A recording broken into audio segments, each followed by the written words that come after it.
Hello and welcome back to another episode of Fully Booked, the Hidden Gems author podcast in which Craig Touch and myself, Roland, chat some of the interesting figures and leading lights of this crazy industry of writing and publishing. And today we are absolutely delighted to have a very special guest, Franke James, an author, artist, and activist. There's the most amazing backdrop that keeps changing. I thought it was a painting and then it changed into something else. But Franke, thank you so much for joining us. How are you doing today?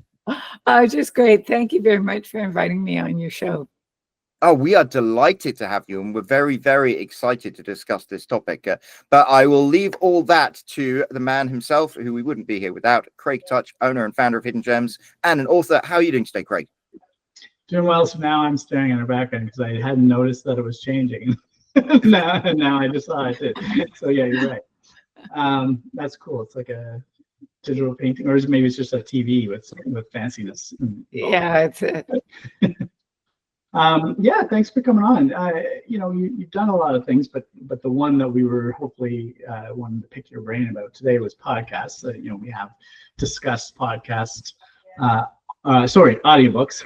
We're doing a podcast on audiobooks. So we wanted to talk about audiobooks a bit with you because although we have talked about it before, it's one of those topics. Well, we haven't talked about it in a while, but also, it's always good to get another perspective. And, you have some of your own feelings about the do's and don'ts of podcast or of audiobooks and what is what people want to do. And I think a lot of people who haven't dipped their toe into it yet will benefit from hearing about some of those things.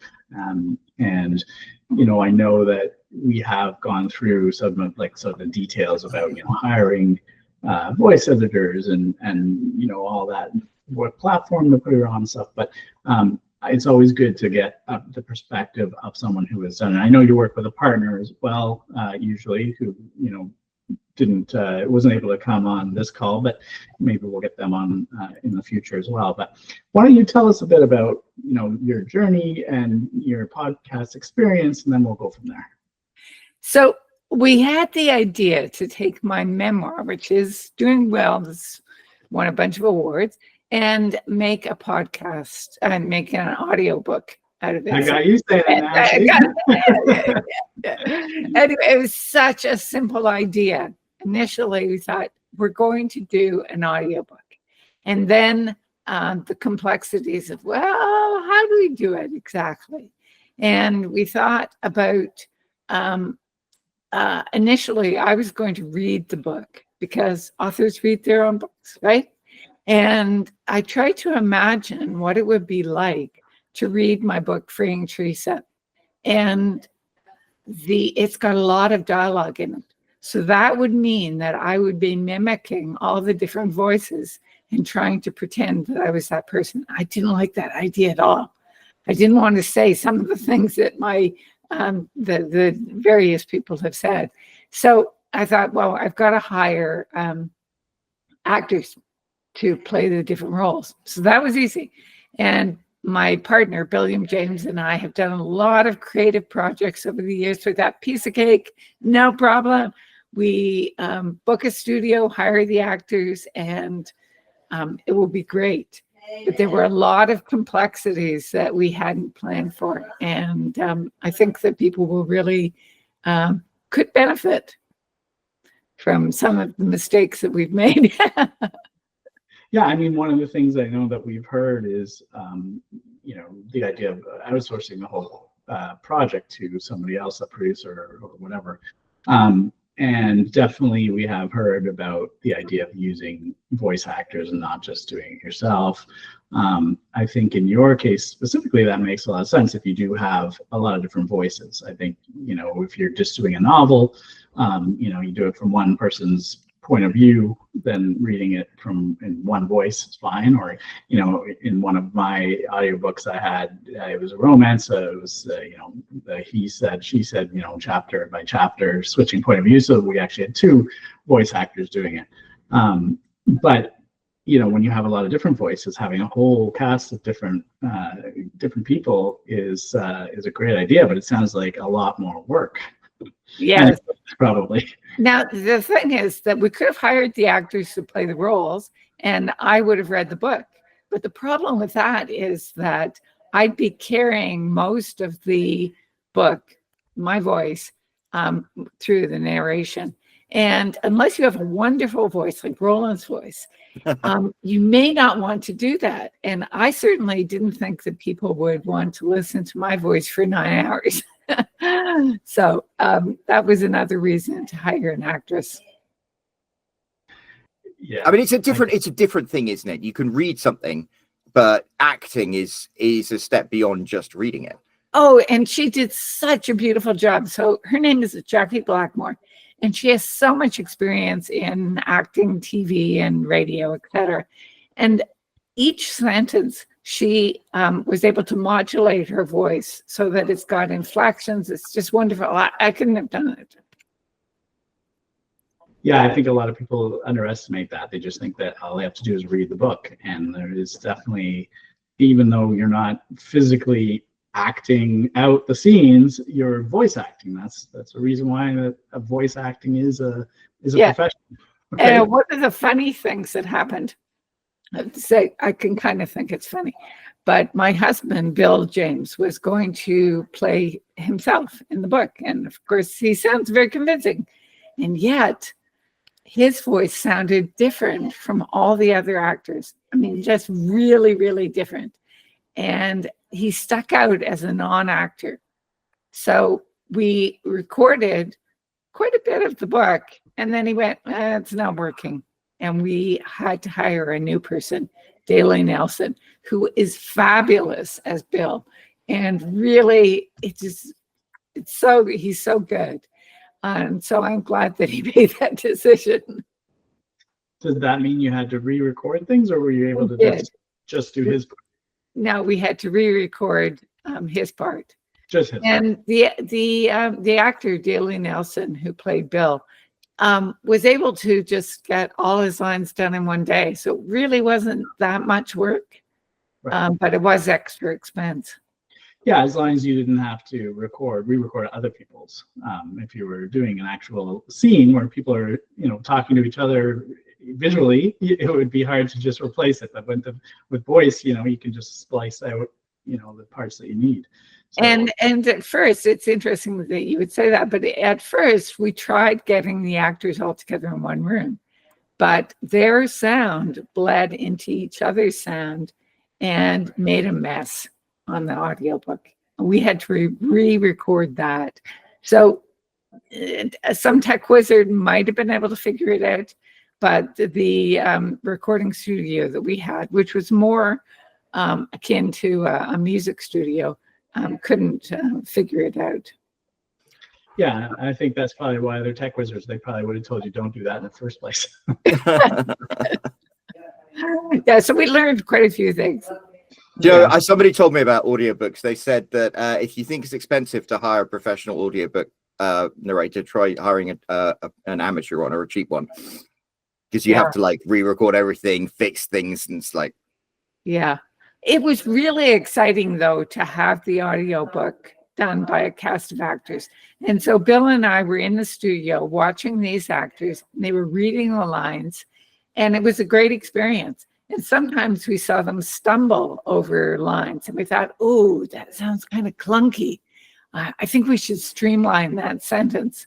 And so throughout the book, we actually streamlined the sentences. So that adds extra expense, but it improved the book. Did you go back and edit the book as well so that it matched? Or Yes. Yes. Yeah. And it was already published at that point. No, it wasn't entirely published. So the thing is that initially the book came out in October 2023. We hoped that we would launch both the audiobook and the print book at the same time. So we were gearing up for that. And then all of these complexities of doing the audiobook right just hit us in the face. We went, whoa, we're not going to be able to do this. And so we put the audiobook to the side, concentrated on the print book, published that, and then returned to the audiobook after the print book was launched and celebration, all that stuff. So I think that it was about the spring before we got back to work on the audiobook, and it was published in the summer. And did you have an audiobook engineer doing it, or did you try to pull all that together based on the recordings you'd done in the studio? No. We worked with an editor. However, there's a lot of us being involved in listening. You have to listen to every bit of the audiobook and decide what sounds right and the pacing of it. It was very complicated. Yeah, and time consuming, I'm sure. Yeah, so even though we did have a real expert engineer, we still needed to be actively listening to it. I probably listened to the book 10 times, and Bill has listened to it way more than me. And it's not easy because you kind of zone out after a while, don't you? Yes. You really have to concentrate, and you have to have a sort of a checklist as to what you're hearing and what little flubs you want to change. Yeah. So people don't realize this. They think, oh, you've got this thing on Audible or whatever, and it sounds good. There's a lot of work that has gone on to make it perfect. Well, if it's done well, I think that people can't tell all the work into it, right? But if it's done poorly, they probably can. Yes. And then another thing we learned, which is so important, and I had no idea of it at the start, was the importance of room tone. And at first, what's that? But it was like the sound of every studio is a little bit different than another. And so your ears will pick up if you move from one studio to another. And so we did a lot of recording in the music studio, but then we switched to another studio and we had to re-record some stuff in order to make it sound perfect. Wow, that's not something I would have expected. How long did it take? How many sessions, and what period of time was just the recording part of it?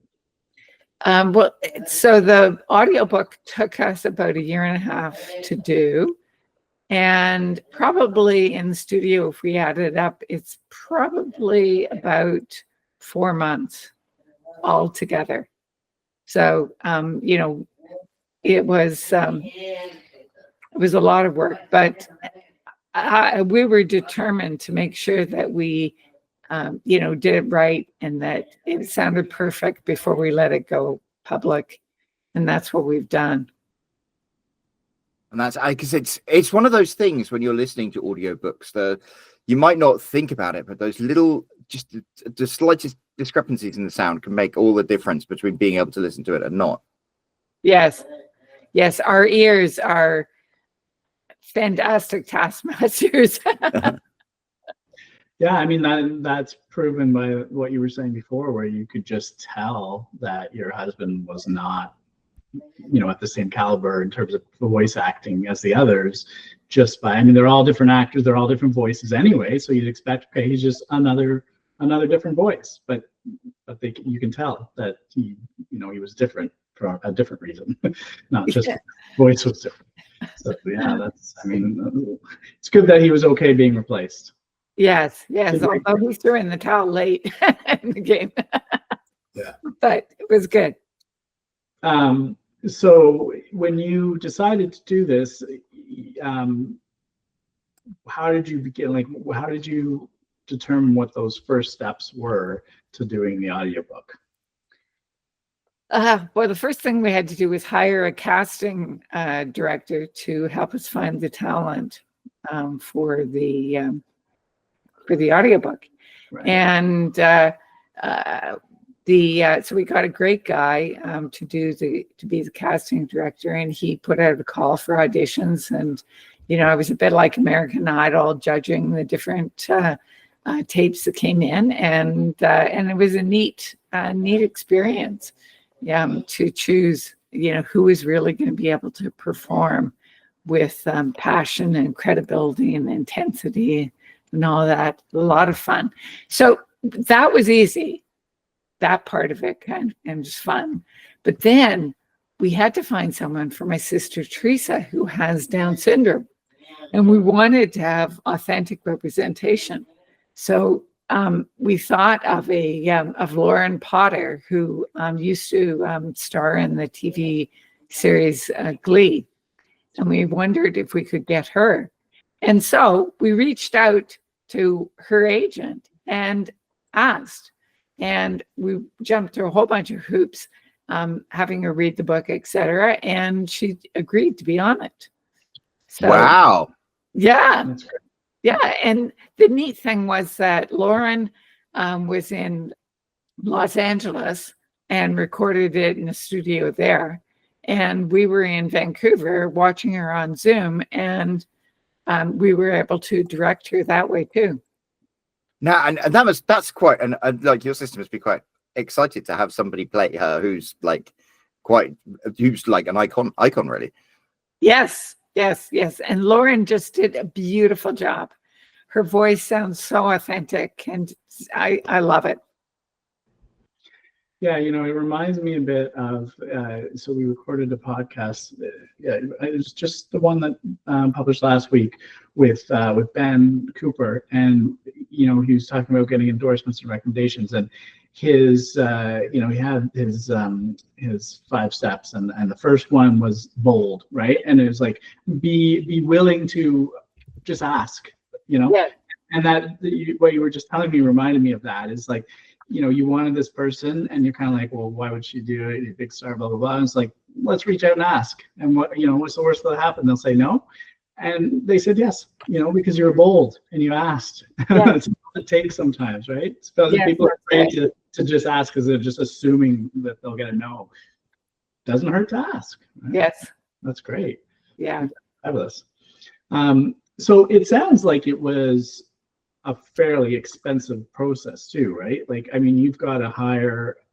I'm wondering, I mean, you probably can't compare it to, if you were to, let's say, just outsource it all completely. But I know that typically it is, many thousands of dollars to record an audiobook, which is why a lot of authors don't want to take that expense, or they end up, trying to just do it all themselves, which, not always the best choice. Or like I did, I just sold the audiobook rights to a company, and they just did everything and paid for everything, and they get most of the money, which is fine because I personally was not planning on doing an audiobook. So to me, it was just, hey, free money. But you had done it before the book was even published, so you sort of are taking this chance that you're going to make that money back, right? Often we tell authors, like, don't do that audiobook until you've seen if the book itself is successful, right? Because if you all of a sudden publish something and it's not successful, now you're going to make an audiobook out of it and spend all that money. It's not the best sequence of events. But it sounds like for you said the book has won awards, and I assume that happened after it was published, right? So did you have the idea that it was doing well before you went through the process, or did you already start it all and sort of I would like to say yes, but we didn't really. I mean, basically, we had an artistic vision, and it was a theatrical production, and we were going to get it done, and it was going to be fabulous. And there was so much dialogue in it that actually the audiobook lifts the book to a whole other level. So does it make economic sense to do it? Not really, but it's fantastic to have done it. It sounds great, and we're enjoying having it out there and getting responses. So you have no regrets about it? Yeah. Right. No, and that's part of it, right? I mean, when you're doing a regular novel, it's going to probably be easier than this, where you have to hire all those people to do it, and that's going to take longer, and it's going to be more expensive. But yeah, I think you're right. It's an artistic vision, and sometimes it doesn't really matter, about the economics of it. If that's the right decision for the art that you're creating, then and you're okay with that, then definitely. Yes. So when everybody, so they all came together, they all did this, and when it was finished, do you have a sort of a wrap party? was everybody sort of like in the rooms at the same time, or they were all scheduled at different times? They didn't even know each other, or how did that work? No, there were a number of days that we had it scheduled so that there was overlap and the actors did meet one another. And we haven't had a party yet, but we could. The book has done well, and we've won 2 audiobook awards, aside from the 14 other awards total. So we've had 16 awards total that the book has gone. That's brilliant. Good for you. Yeah. It's something right for sure, right? Yeah. Words. So what did you find that you had to do to prepare? Like, did you just say, here's the book and let them read it, and then, or did you actually go through and give them advice on sort of how to portray the roles that they had to do? Okay, so for each actor, we had to send them their scripts, what they're going to read, and they were able to practice them beforehand. And we were actually able to send them the original audio, which I had recorded back when the events were unfolding. And so this is something that most people won't be able to do, but I did because my family was trying to put my sister into a nursing home, into basically an institution. And I was so worried about it that I decided to make recordings of everything that I could. And I did. And those recordings are legal in Canada because we have one-party consent. And so they were very helpful for the actors to listen to the conversations, listen to the context, and be able to, if not duplicate, like, or they didn't mimic the individuals, but they were able to catch the tone, and it was great. It informed their presentations, their performances. That's quite an intense experience for them as actors. Yes, yes. So what have you learned? What are some of your takeaways in terms of, you know, what you did right, what you did wrong throughout this whole process? So I guess one of them is don't be on a tight timeline. The audiobook is going to take as long as it takes to get it right. And you don't want to have it out there until it's perfect. So it took a lot longer than we expected. It cost a lot more money than we expected, but for us, it was worth it because it made the artistic vision that we'd hoped for. And you know, I'm so pleased with the actors that we chose. They really have lifted the book to a whole other level, and it's exciting. So the other thing is be really careful what studio you hire to do your audiobook. So we researched and thought, oh, this, you know, they've done a couple of audiobooks and they're a music studio and they'd be great, but they weren't. And I won't mention the names, but they were more expert at music. And when it came to audiobook, they didn't know how to organize the complex files. And we ended up switching, which was very expensive to have to switch to a new studio. But, oh, you're on mute there. I can imagine you've lost all that work as well, I guess. Yeah, well, it's some of it, but not all of it, because you're able to use the actors who were recorded at the studio, and then the narration was another kettle of fish that had to be redone.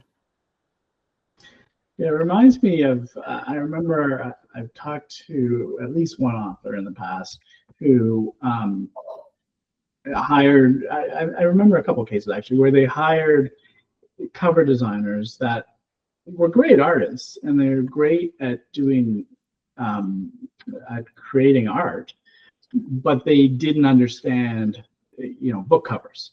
And so they weren't sure why their book wasn't doing well, and they say, look at the cover, it's beautiful. And say, yeah, it's a beautiful picture, but it's not a great cover, right? And I think that it's sort of the same thing. It's like, yeah, you guys know how to, you know, you have a studio and you can record audio, but you don't know how to make an audiobook, right? And you have to find somebody that specializes in what you're doing, not just be good at one piece of it. They have to understand it as a whole. I think that's And what was interesting is the studio that we finally were very happy with, and they have really tiny little rooms for the actors to stand in to record. And you wonder why the room is so small, but it's actually such a tightly controlled environment. They've got the microphone exactly at the right height and the chair, etc. And the soundproofing, it really is very specialized. Yeah, with the little the foam on the walls. You see that? Yeah, I could use that in this room. So would they have everybody? You were talking before about the consistency of sound. Would they have everyone in the same little room, or always at least, I guess, keep the one person in the same room they were in before if they had multiple sessions? So we can think of like a radio play. A radio play, you might have been able to have everybody together in the same room. But for the cleanness that's required for audiobook recording, we found it was better to have the actors solo and in the room by themselves. And then the next actor comes in and does their lines. And then through the magic of the recording process, you put them together and it sounds as though they're in the same room. And that's the importance of room tone, that the sound is the same. Yeah, that's what I mean. So they had the different people coming in at different times, but they would put them all in the same room as the other person was in. They wouldn't put one person in this room and one person in that room. Yeah. Right. Yeah. And they would also do a thing they would record the room tone at the end or the beginning of the session to make sure that it was the same. Oh, just like a quiet recording, just to hear if that's interesting. Yeah. You could hear the difference if nobody's talking. Yeah. It's funny, these tiny little details. I was going to ask, we spoke earlier to someone else who is an audiobook narrator. And one of the things that's impacted them is the fact that a lot of people are now using AI voice narration instead. And I can understand that for, the appeal of that from a cost perspective, but it strikes me that you lose the performative aspect of it. And I was just wondering what your thoughts were about that. I think that AI is a threat to many voice actors. However, in our case, AI would not have worked. The fact that we were able to coach the actors when they were performing live was fantastic, and improved the whole book. I mean, you get what you pay for, don't you? Yeah. And there are quite a few. There are award shows that say if AI voices have been used, you're not allowed to apply for an award in our program. Well, that's interesting. Yeah, I haven't heard that, but that makes sense. Yeah. When you were deciding where to put the audiobook, I think you had mentioned you didn't go exclusive with Audible, right? So yeah. What's your experience with all of that, and what was your thinking there? Well, the thing is that doing an exclusive deal with Audible would have prevented us from having the audiobook in the library. And when I realized that, I thought, oh no, you can't do that. So that was off the table. And we decided to go with Spotify, Audible, it's just a whole host of audiobook sites, and the public library, because a lot of people with disabilities who this book is aimed at, because it's the story of my sister with a disability. So a lot of people with disabilities listen in libraries, and that's why we wanted to have the book there. That makes a lot of sense. I mean, that gives it, because I imagine your goal with this book wasn't, I mean, obviously it's nice and you don't want to say it, it's not, but your goal wasn't necessarily to make $1 million and become a New York Times bestseller. You wanted to create something that you made every aspect of it to your liking and to what you approved, and then just get it out there so it resonates with people. Yeah, and I've been speaking to a lot of disability rights organizations, and it's been very satisfying that they've understood the importance of the book and they're sharing it with their audience. So we won't be having huge bestsellers like Roland and you, Craig. How many did you sell? 69,000 or something? I've now sold over 70,000 copies of my books, which is, to be honest, kind of small fry to a lot of other authors out there. But Right. yeah, but it's still satisfying. You know, what I write resonates with people, and that means a lot. And I keep wanting to move into the audiobook area, but I guess I have a lot of ownership of my things, and I want it to be perfect. And I used to work in radio and for Sirius XM radio. So like the whole idea of bringing this to life, it's almost like making a movie of them. So you procrastinate because you want everything to be perfect. And I find this very interesting to talk to you, having made your book become something more. Yes, thank you. Well, I gave a speech, to a disability rights organization and got a standing ovation about the book. So yes, it's getting well received. It's winning a lot of awards, but it's not selling like 70,000 copies. Not yet. I can get some tips from you, Roland. Well, it's just keep on going. Every single successful writer just never, ever, ever quits. That's it. Well, thanks. Yeah. So what's next with what you've got planned? The sequel. Our sequel is tentatively called Escape to Lotus Land. And that's when my sister's voice, she really learns to use her voice as an activist, and does a petition and gets 25,000 signatures and gets a government apology. So there's a nice resolution in the sequel that we're writing right now. That's really satisfying when you do that. So what piece of advice could you have those people listening to this and like, I want to bring my book into an audio book? Where would you even begin? I would tell them to go for it. I mean, it's really fun. It's really been a great experience for me to have done an audiobook. Now, I mean, they may just do it their single voice, which would be fine. But if you do it multicast, full cast, it's very exciting. It's not cheap, but it's exciting. And it sounds like the response has been like, even from just the regular, not necessarily just the groups, the disability groups, but the public as a whole. It sounds like the response to this has been really well received, right? I think so. Yes, we've gotten some great reviews. Literary Titan Chanticleer is coming out with one, and they're 5 stars, and that's great. And they say, I think it was Literary Titan was saying that the fact that we had so many actors just brought it to life in a way that you couldn't if it was a single voice actor. So if you were going to do it all again, what would you do different, I guess? We would have one studio. We would hire the studio that we ended up with. And we wouldn't try to do both the paperback and the audiobook at the same time. I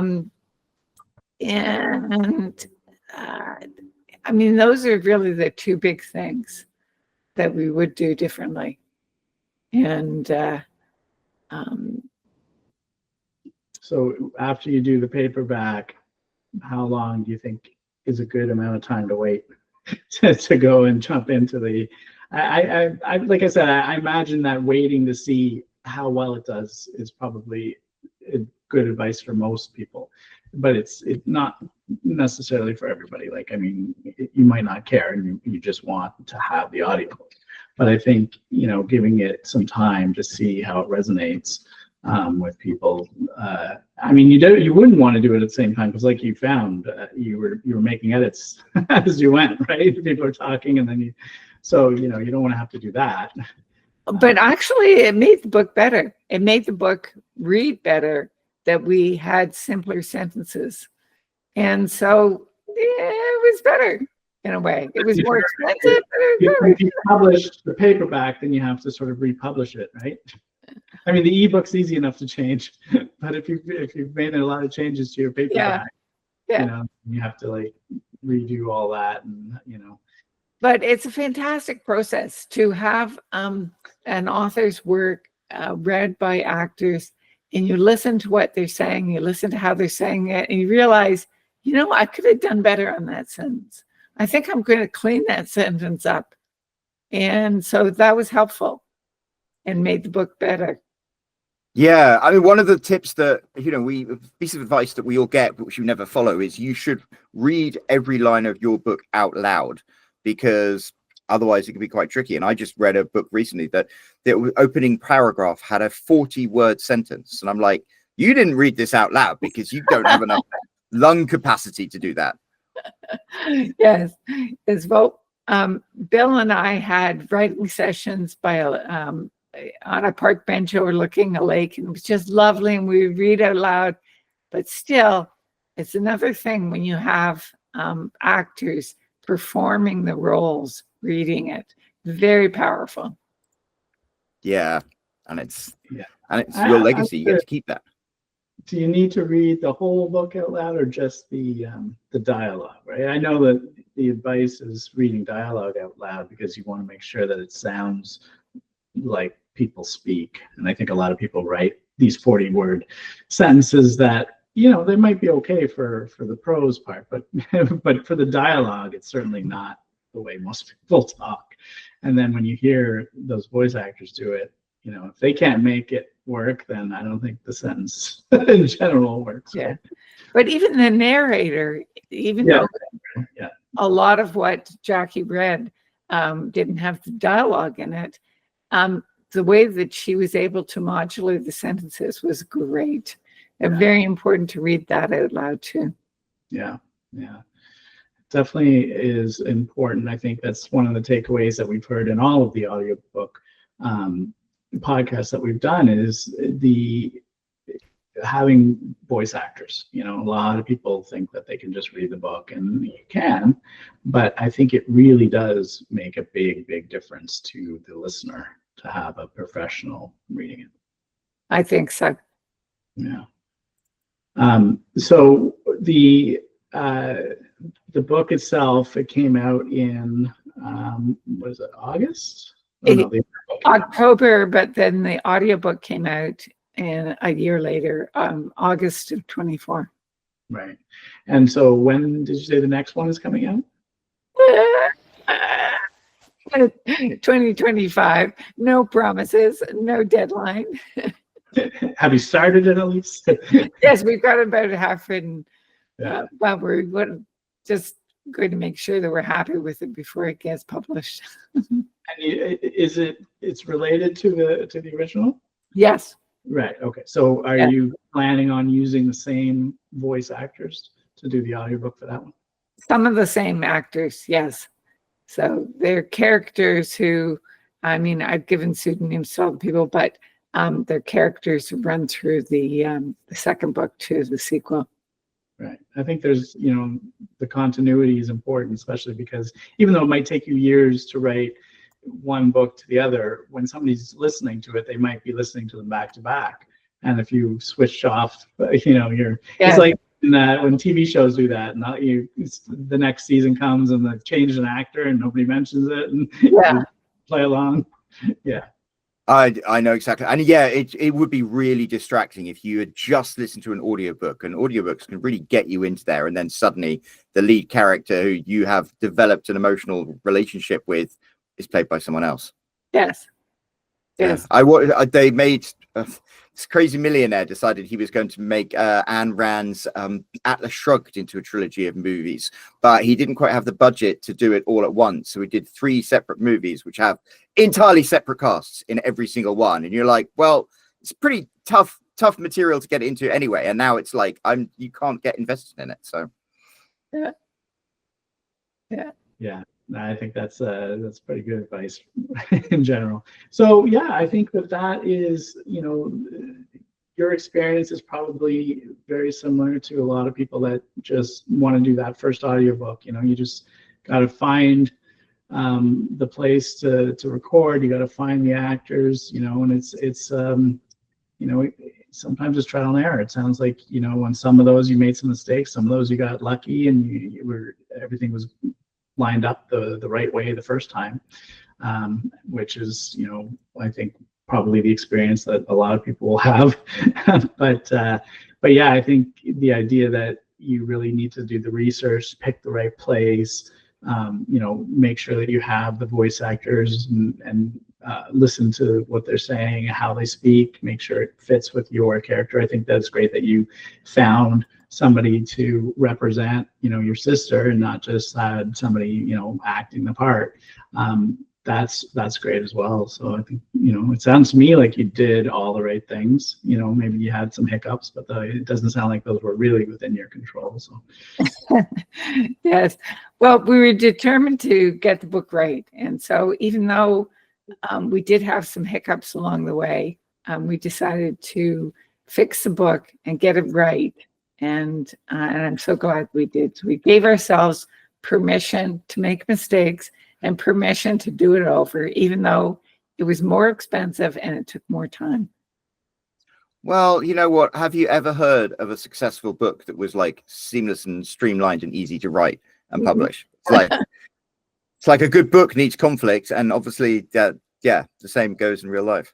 Yes. Well, we're just coming up to the top of the hour. So I was going to say, first of all, before we ask you, Franke, to let us and let our listeners know exactly where they can find out more stuff about you, Craig, do you have any final questions? No, like I said, to me, it sounds like you did everything the right way in general. Not picking the right studio necessarily isn't even really something that is that much within your control, especially if you don't understand the business enough and you think, okay, well, they're a music studio, so they should be able to do an audiobook, right? But that's a good piece of advice for other people. And like I said, people do the same mistake with other things, not just audiobooks, with covers or whatever. So yeah, I think that it's really helpful to hear somebody who's gone through the experience and made those mistakes and still come out successful and happy with it and getting awards for. Yeah, that's the best thing, is that you went through, you did this pretty much yourself. You didn't hire an outside thing to just take over and do it all, and yet you're still winning awards for audiobooks. So I think that's wonderful. Yeah, thank you. It was a great experience. I'm very glad that we did it. It really lifted the memoir to a new level. And that's that's the important thing, isn't it? Well, where can people find out more about this memoir and more about you? The easiest place is at the book site, freeingteresa.com. And Teresa is spelled without an H, so Teresa. That's good to know. But obviously, we will put a link down below, so you can go and check out that website just with a very simple click of a mouse. In fact, if you're listening to this while you're scrolling down there, you will pass a big empty comment section. Why don't you give Franke some love and leave a comment and let her know how much you've appreciated everything that she has shared with us today. And while you're down there, there is also that like button. Make sure to give that a double tap. There is that bell icon to get notified every time there is a new episode of Fully Booked. And if you haven't already, make sure to remember to subscribe, because we'll be back next week with a brand new episode of Fully Booked. So until then, cheerio.